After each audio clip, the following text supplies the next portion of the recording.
ऐसे लोग हैं जिनकी आंखें आप पर सदा टिकी रहती हैं, ना कि आपकी सफलता की प्रतीक्षा में, बल्कि गुप्त रूप से आपकी असफलता की उम्मीद में। वे आपके चेहरे पर मुस्कान लिए खड़े हैं, लेकिन दिल में आपके पतन की कामना कर रहे हैं। वे आपका समर्थन करने का ढोंग करते हैं, फिर भी आपको घृणा और ईर्ष्या की दृष्टि से देखते हैं। वे आपके टूटने की खबर का इंतजार करते हैं, आपकी गिरावट का स्वाद लेना चाहते हैं, लेकिन वे यह नहीं समझते कि उनका अविश्वास, उनकी बेवफाई, उनकी उपेक्षा, यह सब कुछ अल्लाह की एक बड़ी योजना का हिस्सा है। यह उनकी नाकामी नहीं, बल्कि आपकी ऊंचाई का एक कदम है। यह सब इसलिए हो रहा है कि अल्लाह आपको ऐसी महानता तक पहुंचाना चाहते हैं जिसकी वे कल्पना भी नहीं कर सकते। जब लोग आपसे दूर जाते हैं, जब दरवाजे आपके सामने बंद होते हैं, जब आपके चारों ओर के लोग आपके खिलाफ हो जाते हैं, तो ये आपकी हार का संकेत नहीं है। ये एक संकेत है कि अल्लाह आपको किसी बड़े लक्ष्य के लिए तैयार कर रहे हैं। उनकी ईर्ष्या आपके रास्ते में बाधा नहीं, बल्कि एक परीक्षा है जो आपको आपके सच्चे रूप में परिभाषित करेगी। उनकी नाराजगी आपका पतन नहीं, बल्कि अल्लाह का यह तरीका है कि वह आपके रास्ते से सभी बाधाओं को हटा रहे हैं जो आपकी बड़ी किस्मत में नहीं आ सकती। शायद वे आपके खिलाफ साजिशें रच रहे हैं, आपके बारे में शक कर रहे हैं, या आपके रास्ते में बाधाएं डालने की कोशिश कर रहे हैं। लेकिन जिस दिन अल्लाह ने आपको ऊंचाई देने का फैसला कर लिया, तो कोई भी ताकत आपको रोक नहीं सकती। इसलिए इस संदेश के अंत तक मेरे साथ बने रहिए, क्योंकि तब आप समझ जाएंगे जो कुछ भी आपके खिलाफ हुआ वह आपको तोड़ने के लिए नहीं, बल्कि आपको मजबूत बनाने के लिए हुआ था। पाठ 1। आपकी दयालुता ने उनमें ईर्ष्या जगा दी। आपने हमेशा दया दिखाई है। आपने बिना कुछ मांगे मदद की है। आपने मुस्कुराकर लोगों को प्रेरित किया है, अपने दिल से दिया है। फिर भी कृतज्ञता के बजाय आपको अकेलापन, शीतलता और छिपी हुई ईर्ष्या मिली है। शायद आपने सोचा होगा, मेरी दयालुता उन्हें बेचैन क्यों करती है? मेरा अच्छा दिल उनमें ईर्ष्या क्यों जगाता है? अब समझ लीजिए, आपकी दया और ईमानदारी इतनी तेज रोशनी बिखेरती है कि वह दूसरों की कमजोरियों को उजागर कर देती है। आपकी निष्कपटता उन्हें याद दिलाती है कि उनके भीतर क्या कमी है। ये आपकी गलती नहीं है। ये आपको बदलने का कोई कारण नहीं देता। यहां तक कि पैगंबर मोहम्मद सल्लल्लाहु अलैहि वसल्लम को भी इसी तरह की ईर्ष्या का सामना करना पड़ा। उनके सच्चे चरित्र ने भी लोगों में ईर्ष्या पैदा कर दी। इसलिए याद रखिए, ईर्ष्या आपको परिभाषित नहीं करती, वह उन्हें परिभाषित करती है। आपकी ईमानदारी, आपकी निष्कपटता, आपकी अच्छाई अल्लाह ने देखी है। वह जानते हैं जो दुनिया नहीं देख पा रही। यदि लोग आपकी अच्छाई को बर्दाश्त नहीं कर पाए रहे, यदि वे आपकी असफलता की कामना कर रहे हैं, तो जान लीजिए कि अल्लाह आपको इसी अच्छाई के कारण ऊंचाई देने वाले हैं। दयालु रहिए, शुद्ध हृदय रखिए, दया दिखाते रहिए, क्षमा कीजिए, अच्छा कीजिए, भले ही लगे कि कोई नहीं समझ रहा, क्योंकि अल्लाह हर अच्छे काम को आपके लिए बढ़िया भविष्य में बदल रहे हैं। पाठ 2। शायद वह हानि सुरक्षा थी। आपके दिल में दर्द है। आपने पूछा होगा, मैं ही क्यों? उसने किसी ऐसे व्यक्ति को क्यों छीन लिया जिसकी मैं वास्तव में परवाह करता था? आपने यह सोचा होगा कि यह आपकी सजा है। शायद आपने रात रात भर प्रार्थना की होगी कि वे वापस आए। लेकिन क्या आपने कभी सोचा है कि शायद अल्लाह ने उस व्यक्ति को आपके जीवन से इसलिए हटाया है क्योंकि वो आपके लिए खतरा बन जाता? शायद आपको नहीं दिख रहा था, लेकिन अल्लाह ने देख लिया था कि उसकी उपस्थिति आपके लिए नुकसानदेह होने वाली थी। जो आपको सबसे बड़ी हानि लगी, वही अल्लाह की सुरक्षा का सबसे बड़ा रूप थी। वो आपको बेवफाई, दर्द और भविष्य के संघर्ष से बचा रहे थे। अल्लाह वो देखते हैं जो हमारा दिल नहीं देख पाता। वो जानते हैं किसी को भी आपके जीवन में नहीं आने देंगे जो आपको नुकसान पहुंचा सके। कभी कभी वो किसी को अपने साथ ले जाते हैं क्योंकि वह आपके लक्ष्य को रोक सकता था। पाठ 3। ईश्वरीय योजना पर भरोसा रखें। भरोसा करने का मतलब है अल्लाह की बुद्धि पर विश्वास करना। तब भी जब आपका दिल टूट रहा हो। यह समझना कि अल्लाह ने किसी को आपकी सजा के लिए नहीं बल्कि आपको बचाने के लिए हटाया है। यह अब अन्याय लगता है, दर्दनाक लगता है, लेकिन एक दिन आपको पता चलेगा कि अल्लाह ने उस व्यक्ति को छीनकर आपको कुछ किसी को भी आपके जीवन में नहीं आने देंगे जो आपको नुकसान पहुंचा सके। कभी कभी वह किसी को अपने साथ ले जाते हैं क्योंकि वह आपके लक्ष्य को रोक सकता था। पाठ 3, ईश्वरीय योजना पर भरोसा रखें। भरोसा करने का मतलब है अल्लाह की बुद्धि पर विश्वास करना, तब भी जब आपका दिल टूट रहा हो। यह समझना कि अल्लाह ने किसी को आपकी सजा के लिए नहीं बल्कि आपको बचाने के लिए हटाया है। यह अब अन्याय लगता है, दर्दनाक लगता है, लेकिन एक दिन आपको पता चलेगा कि अल्लाह ने उस व्यक्ति को छीनकर आपको कुछ बेहतर देने का फैसला कर लिया है। कोई ऐसा व्यक्ति जो आपके दिल को समझे, आपकी गरिमा का सम्मान करे, आपकी ईमानदारी का सम्मान करे।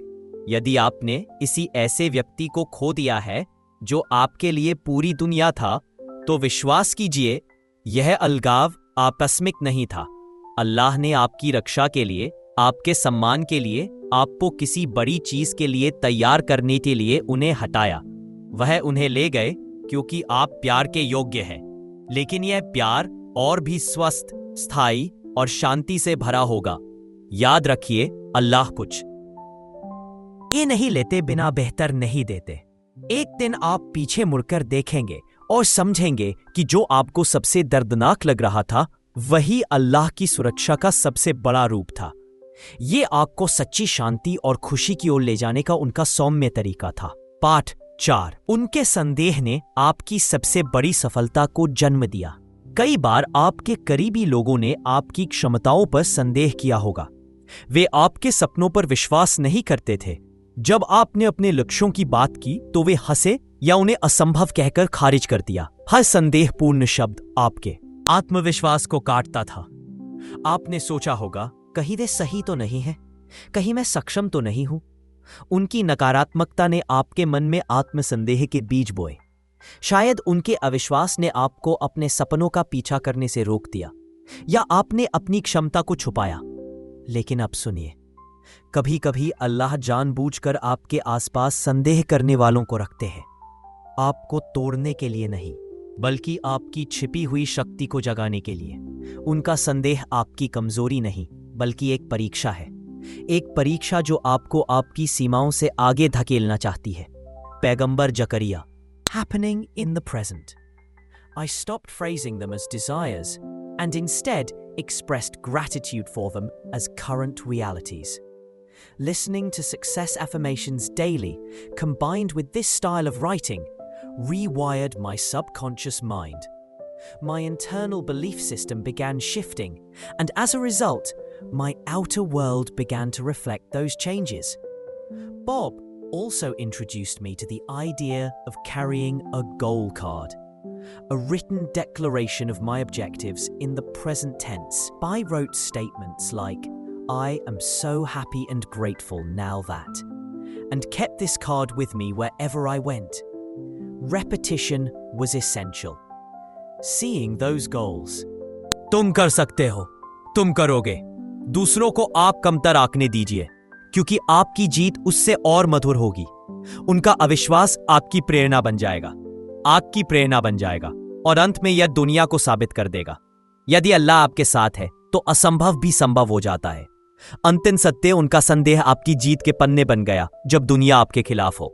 तब भगवान आपके साथ होता है। आपका असफल होना तभी संभव है जब आप खुद को हरा मान लें, लेकिन जब आप विश्वास से चलते हैं तो दुनिया के सारे संदेह और अविश्वास आपकी सफलता के सीढ़ियां बन जाते हैं। उनका संदेह, उनका अविश्वास और उनकी बेवफाई, ये सब एक दिन आपकी जीत के अध्याय बनेंगे।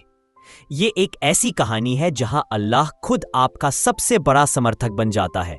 ये वही कहानी है जहां आपके लिए रास्ते बंद होते हैं, लेकिन अल्लाह एक नई दुनिया खोल देता है। आगे बढ़िए, क्योंकि अल्लाह ने पहले से ही आपकी जीत की तैयारी कर रखी है। उनके संदेह को आपके लिए ईंधन बनाइए। उस आग में जलकर उठिए और ऐसी ऊंचाइयों तक पहुंचिए जिनके बारे में किसी ने सपने में भी नहीं सोचा होगा।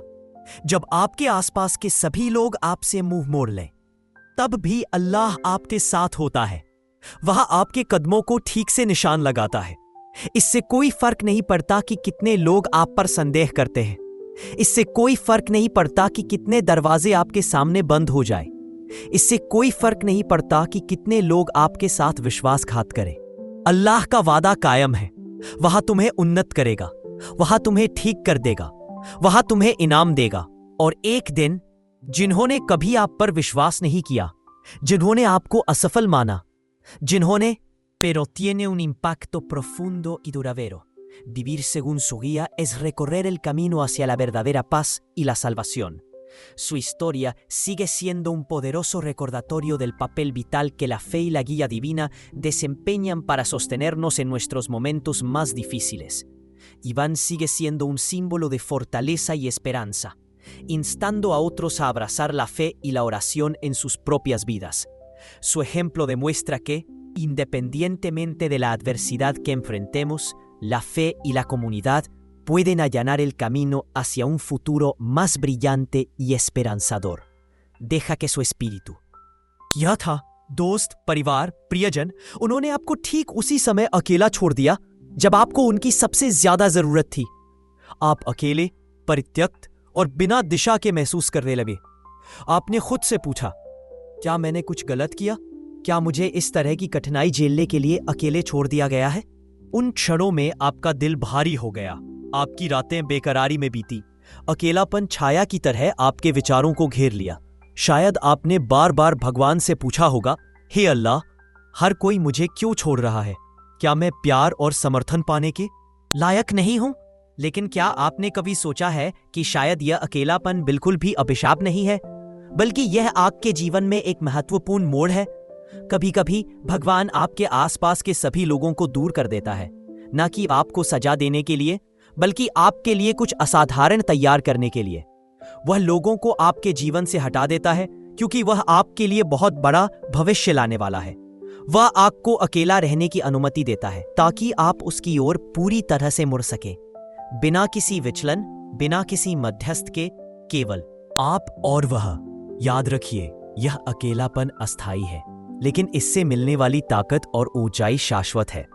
भगवान उस वफादार दिल को कभी नहीं छोड़ता जो उस पर भरोसा करता है।